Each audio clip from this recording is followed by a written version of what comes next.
Now, for my project, it's starting a bit differently because this is nice and smashed.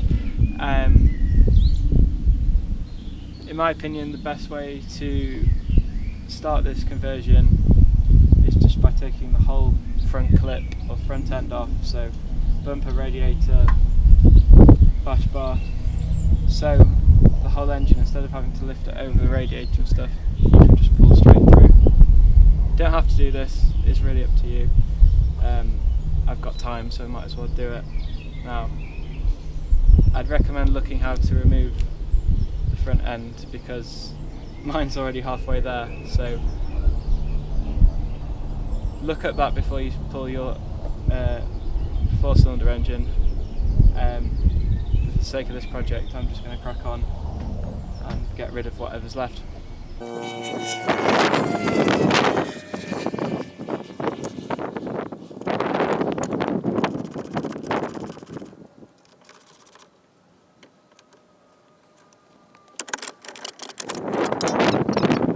It's time to be swapping out this M44 for an M50.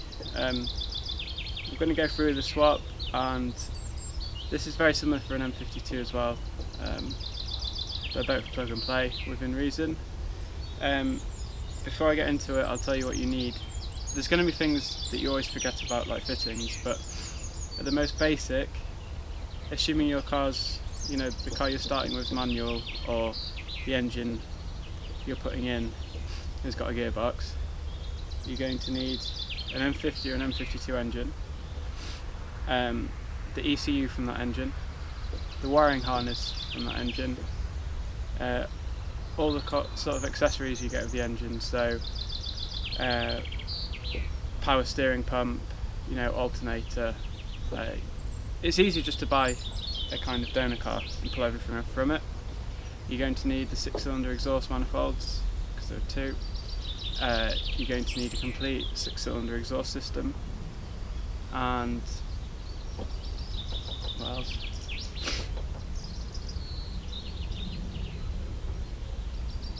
Again, depending if your engine / gearbox combination is manual, you're going to need a flywheel, clutch and pressure plate from either.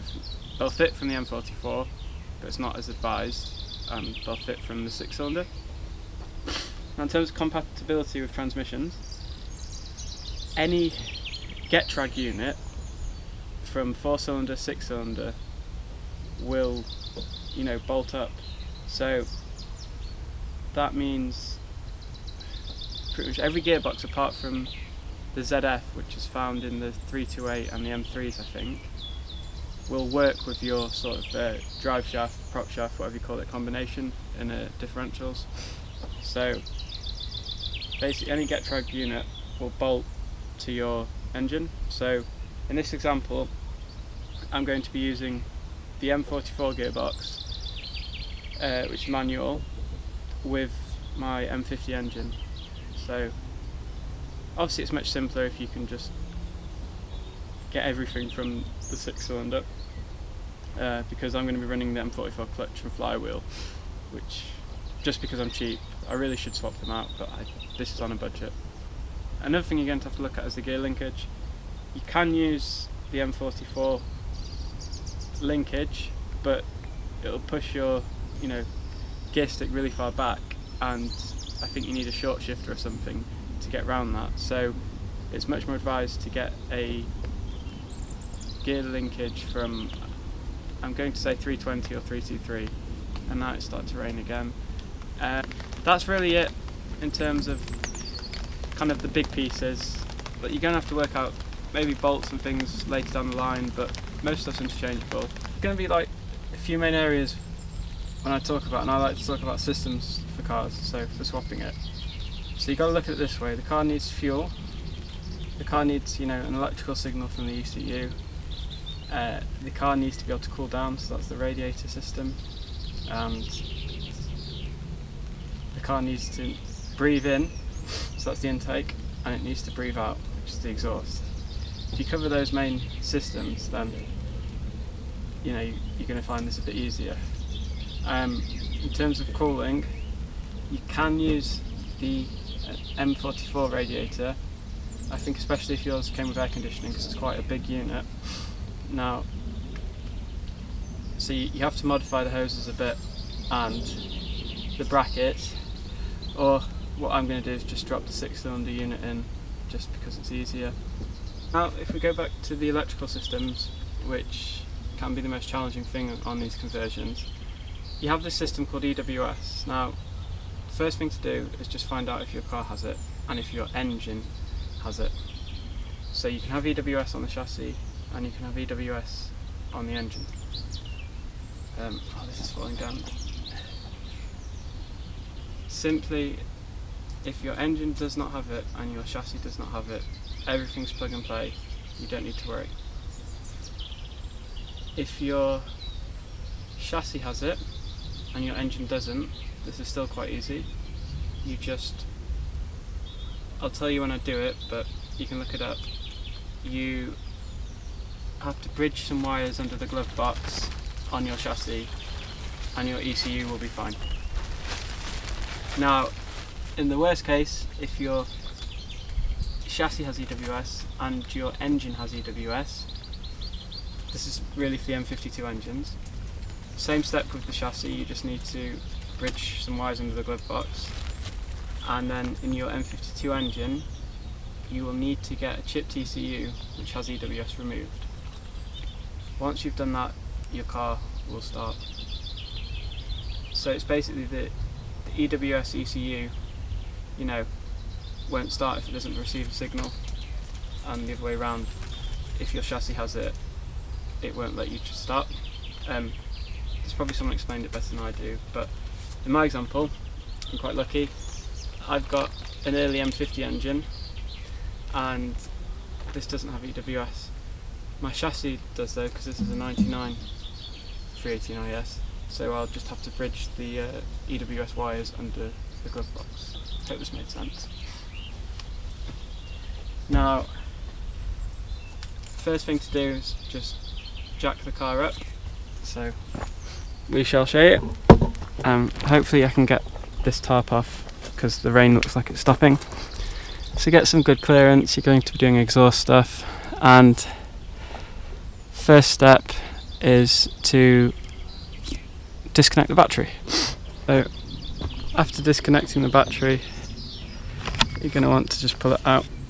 You have another option here.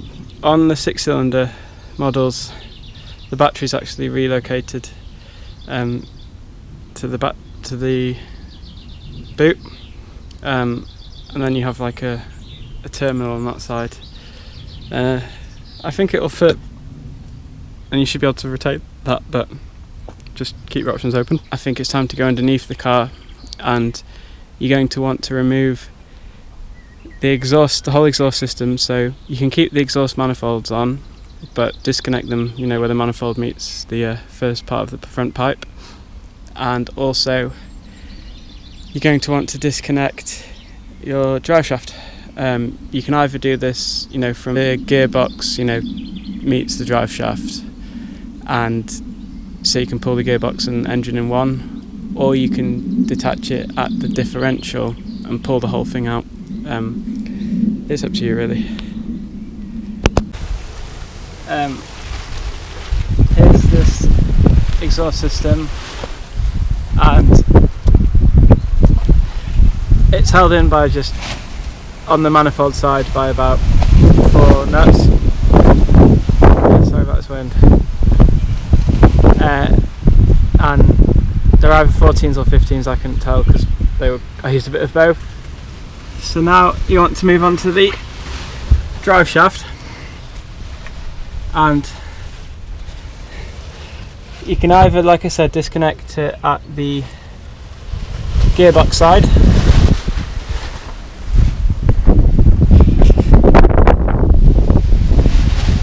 can we get under?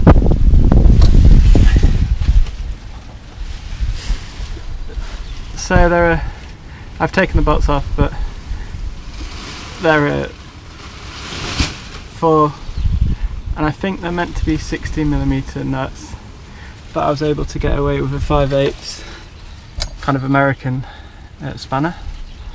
No. And then to get these, because you can't really fit a socket in here because you bump against this, and then you just, well, you put it in gear to take off, and then you take it out of gear and you can spin the wheels to, you know, reveal the other bolts. And then you have two 13mm bolts kind of right in the middle of the car, and they it's just a kind of support, so you have to undo that as well. But this whole drivetrain is ready to come out now, you know, obviously if the gearbox and stuff needs to be pulled as well. So now the front, you know, the front end's removed, you've got lots of space to work on. You can really see how small this 4-cylinder is. So what's left to disconnect really? You've got the wiring harness, so you just need to unplug that from near the fuse box. I'll go into detail in a second. What else do you have? You have the throttle cable,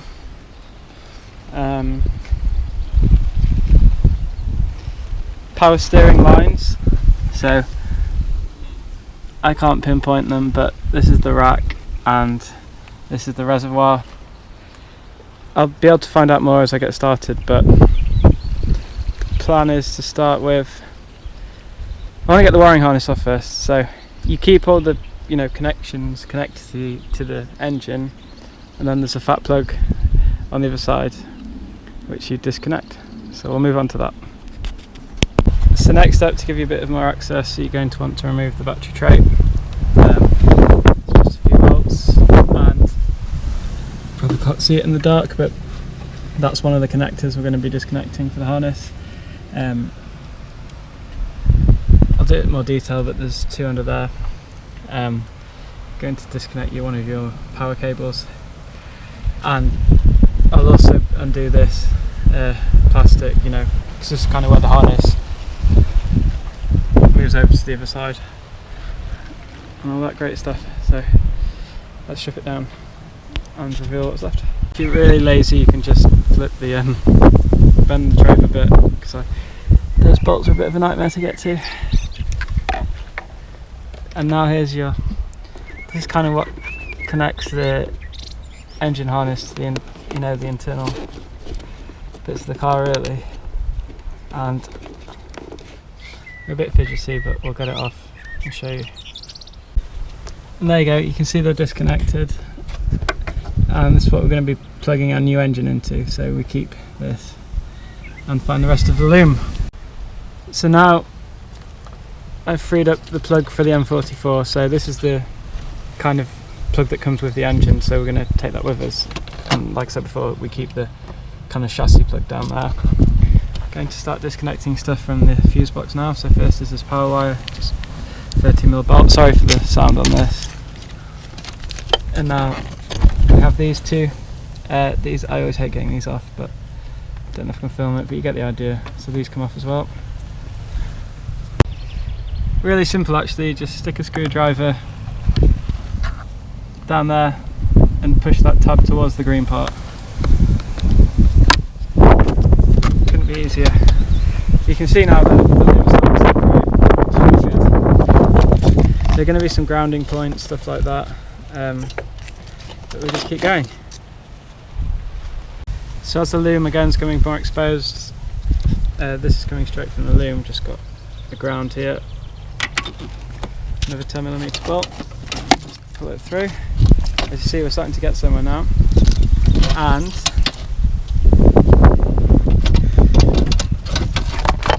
apart from that stupid amp wire, we're completely disconnected from the fuse box side now. So we're going to disconnect here,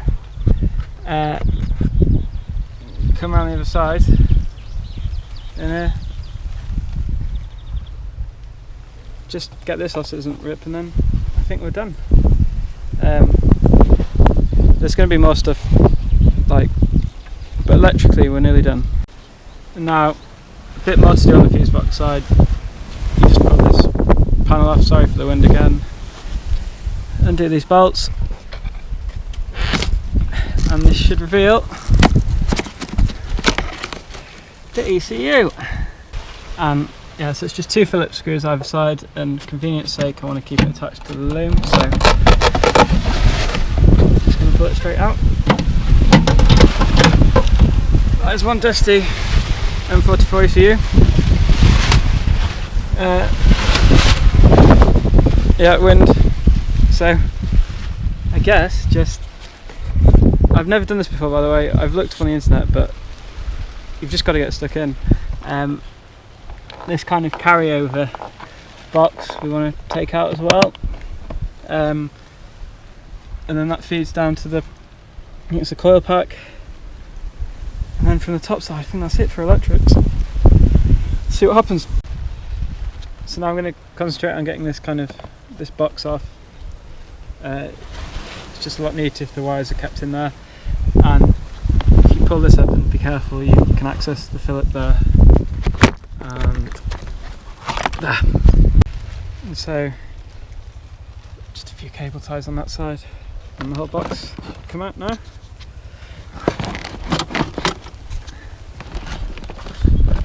Unless it's cable tied itself. I think it is. Well, we might have more wires to deal with.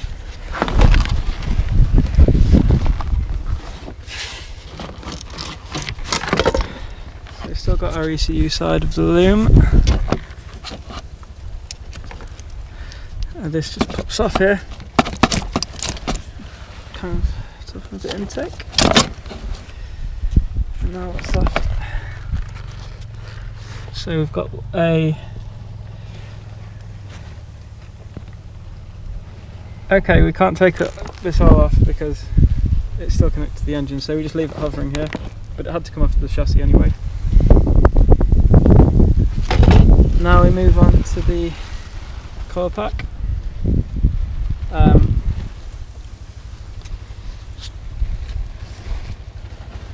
So it's up to you what you want to do here really. You can disconnect, like the actual coil pack, or you can just leave the whole unit on, because I'm not going to need a 4-cylinder coil pack. Or you can disconnect the loom, really up to you. I'll see. Just point out, you've got another ground on the other strap tower. So I've been kind, and whoever gets this engine will probably get the coil pack. It's just easier just to keep it on the harness.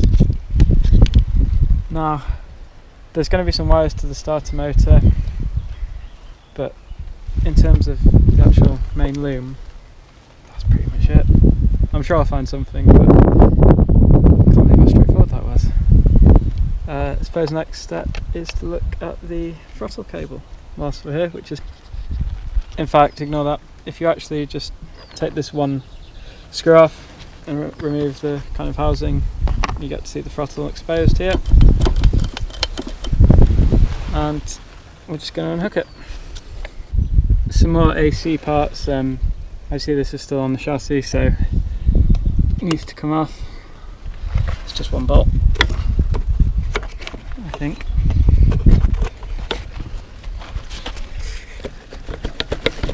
There you go. And also this part needs to come off because that's again connected to the chassis for the AC. You'll work these little things out. Just spotted on that engine mount as well. Looks like we have some sort of ground or something. This cable here needs to come off. So to disconnect the power steering line from the coil, cooler, whatever you call it, it's just an Allen key bolt here. It's going to spill quite a bit, and then I'm going to keep the original one on just because I'm a bit terrified of undoing that. See if this will fit, the new engine's pump, and so that's that side fine, and on the engine side, sorry for the noise, just need to disconnect here and to the actual, from the pump to the reservoir. And you'll work these out, but half of it's just looking for, for odd bits and sods, so this might be some kind of heater hose, I don't even know, but all I know is if it's connected to the chassis, unplug it. So, whilst doing the transmission points, it's a good time also to look for your fuel in, which is going to be the fuel from the tank that goes through the fuel filter. And if you follow the wires, make note of which one's the in rather than the out. I've just disconnected it here. Okay, so I've ended up disconnecting the fuel lines lower down, much easier, and if I need to take this off, you know, for the 6-cylinder one I will, but I'm just going to leave it on the engine and disconnect it here. It's a lot easier because more access, and they're just Jubilee clips, and pull off these kind of rubber hoses. Well, I don't even know what the name is, but you get the idea. So this one I'll just, with a bit of struggling, pop off, and probably fuel goes everywhere. Can smell it. Yep, a bit of fuel, and then just this one. And I can still reference by going back to the filter which one's which. Okay. So now onto the transmission. You've got a plug at the top, you just unplug, and then you have the clutch line in. I don't know if that's the proper word, but you've got to disconnect this. It's just a small spanner. So to make your life easier, you can remove this scuttle panel. It's not hard. You have to remove the wipers as well. And right at the back we've got two, I think they're heater core hoses, I don't know. They a few of them are attached to, hang on, one is attached to the engine, so you need to pull that one off, and then these go back to the chassis, so pull them off too. So hopefully with those hoses removed and the electrics, I'll have to show a picture of this, but under this red tab there's a really small eye hole, basically just on top of the gearbox, or where the engine meets the gearbox, and can I get a light on this? Yeah, it's nearly impossible to get the GoPro down here, but it's right near the gearbox, and that's where the back hook goes on. Right, before you start unbolting like transmission mounts, engine mounts, I personally would like to get the the engine supported with the crane, so in case I do something wrong, it's not going to drop through the bottom. Now, this has got to have been the hardest thing of the whole engine swap, and I can't believe I'm saying that so far, is getting the hook onto the back. Ridiculously tight and hard to work with, like space, but got there in the end. So I guess just hook your chains up to your crane. This is an eBay special, so I hope it holds, and yeah, get some support in. Yes, first time doing this, so go easy.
this is how bad this car was. One of the engine mounts has just completely come off. Can I get under? There's a gap there. And that one's just completely come off.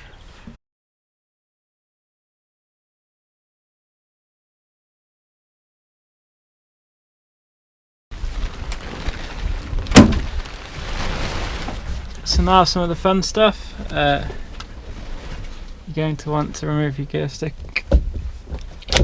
which on all E36s is quick release. You want to start with supporting the weight of the gearbox first. Oh, we can go on to move the kind of gearbox, what's it called, trans cross member, basically the thing that holds the gearbox in, 2 bolts. And I mean really you're removing the mounts kind of behind this. Final piece. And the final piece of the puzzle is to disconnect the gear linkage from the chassis. Get some light in that. It's not that hard. You just need to pry it off from here. Just get a really small flathead screwdriver and poke it off. So this is free. And then you should be good to go. You obviously got to navigate the actual column as well through the hole, but that should come down with a bit of force. Yeah, so this is going to be a one-man attempt. Let's do it. I did forget one power steering line. It goes from the back of the pump here down into the rack. It looks simple enough to get off anyway though.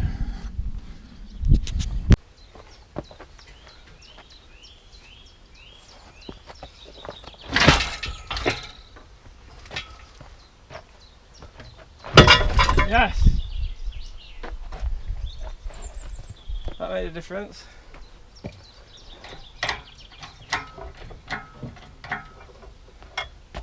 That's nearly free. Don't worry, that's just a broken bar. The wheels on this crane are really bad and the surface is not what it's got loads of cracks and bumps, so that's why it's hard to pull. But we're straight and true now.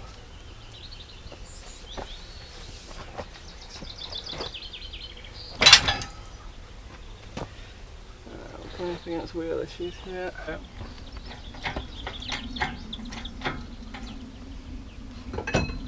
Bit further forward, come on, you can do it.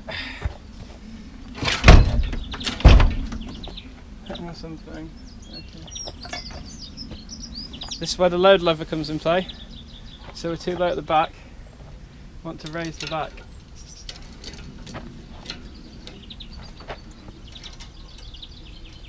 This is quite useful if you're doing this by yourself.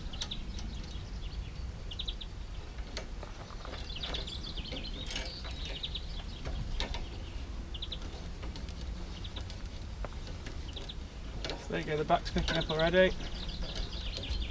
Oh, that's much better. See, I think we want all the lift at the back here. And that already looks like, as long as it's not catching, I think we'll have to go for little. We should be able to pull this out. Forward.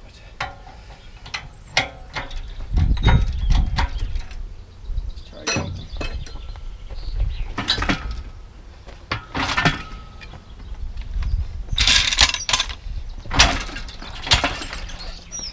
Okay. Just catching.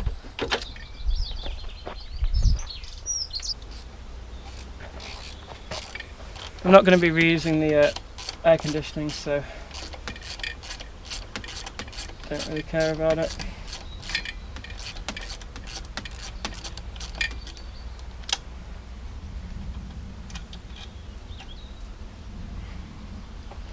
It's going to use some leverage.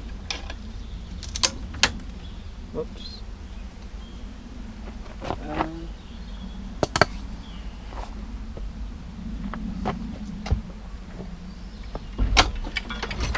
Wow, that was holding it back. What now? Right, so finally managed to pop off the drive shaft. Now, just need to swing the gearbox around and it's out.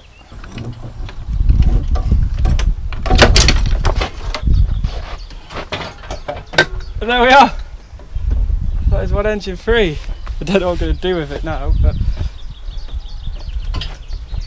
wow.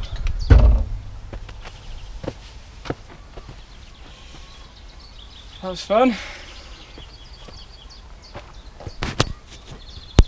Right, so now this M44 is finally off, and we're going to take off the bits I want to sell separately. The bits I need to use for my conversion, so I want to use this gearbox, flywheel and clutch.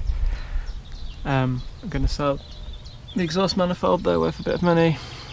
Probably leave everything else on for the next person. It's, like I said, mostly these big Torx ones. You do have some small ones as well, like that.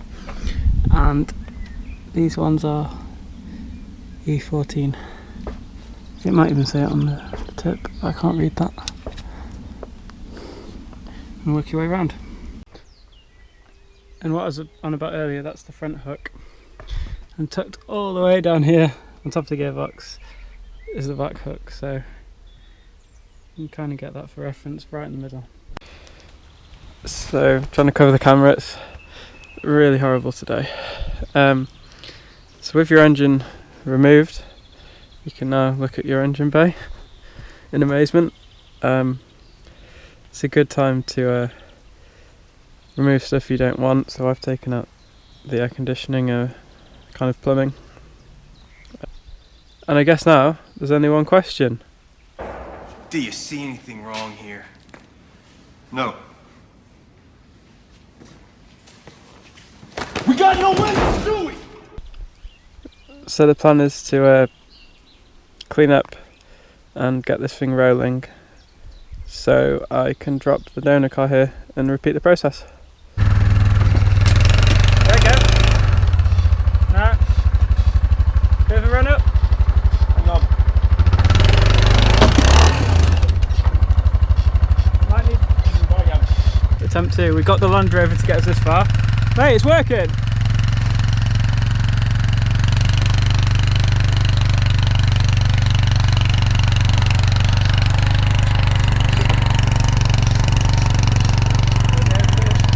.450s can tow quite a lot. We are brake though. Keep going!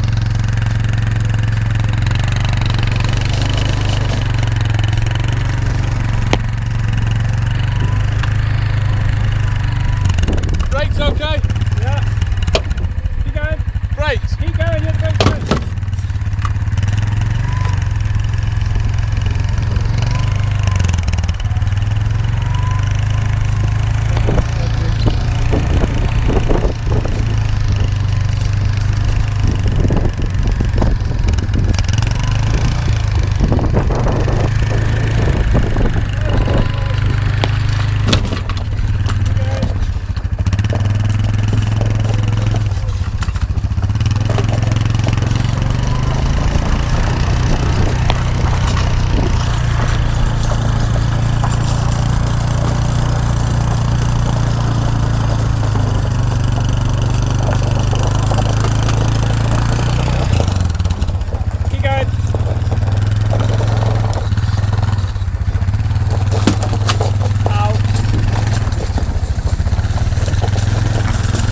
Brake now.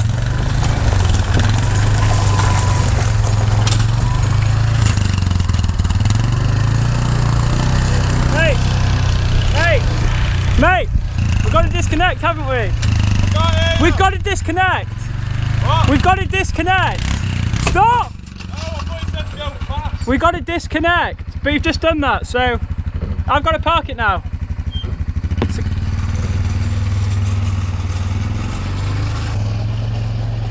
Alright, only get one shot at this really.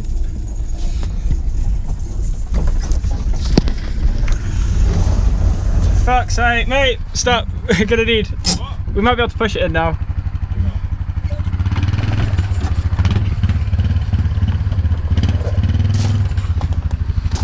Did the job. This is a E36 BMW 3 Series. It's a 325i coupe. I'll do a quick walk around of the car. Sorry for the shadow. Yeah, so it's an SE model. There you can see the 325i badge even. It's on a J plate, so it's a 92, so it's a really early one.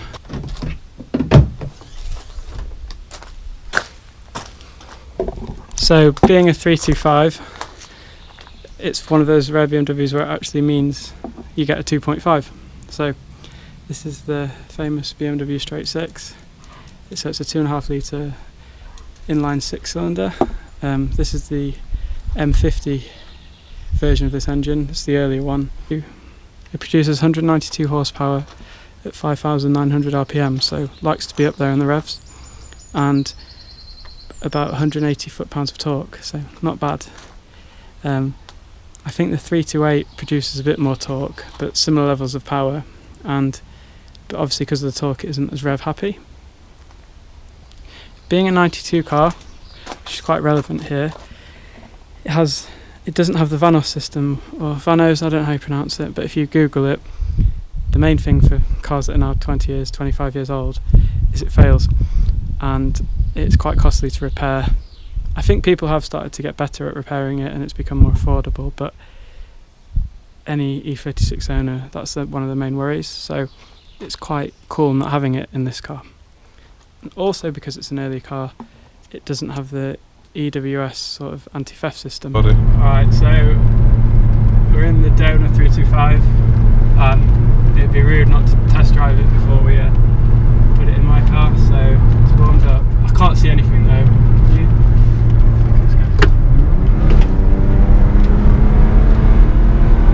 It's pretty quick. I can't see anything. That's about 6,000. What do you think?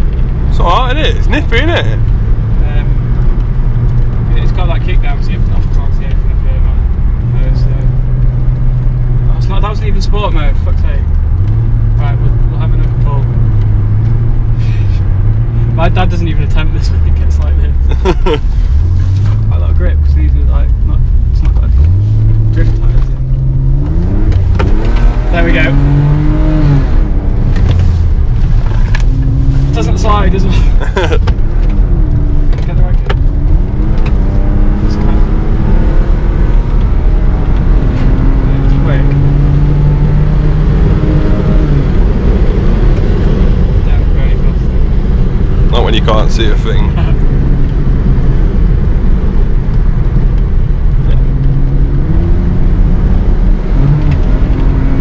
Just pull you back in the seat a bit. Yeah, yeah. So much better than manual gearbox.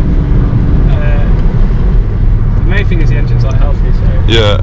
it's ideal. It didn't overheat. It gets up to halfway quite quickly, but it never goes beyond half. Yeah. Even if you like middle of London and stuff. So, and I was going to say, it did. But I did 200 miles from London to here, and it through heavy traffic, and it didn't complain. So it's probably the worst bit to do, but.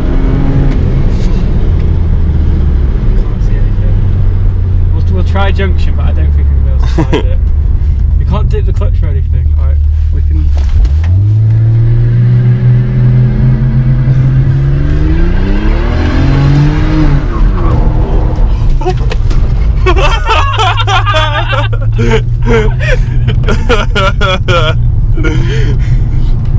God, that weren't a what?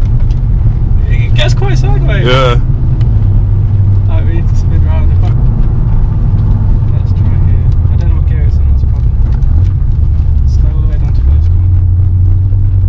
Can't tell if anybody's coming as well. Okay. Let's put them my way. Let's catch gravel, that's why. Alright, shall we go? Yeah, I'd love a go. So first LSD test. I'm sure it's not got one, but so yeah. Limit is so I'll hold the brake and hold the brake, put it in drive, and then hold the brake and put the throttle over the one. Yeah, it's one wheel spinning. Yeah, only one wheel spinning, so it hasn't got an LSD. But you have to proper kick. That's it. You got it. I'd say just watch it around It's this hard corner. to see, innit? Maybe could go left at the junction at the top. Yeah. Smell that tyre.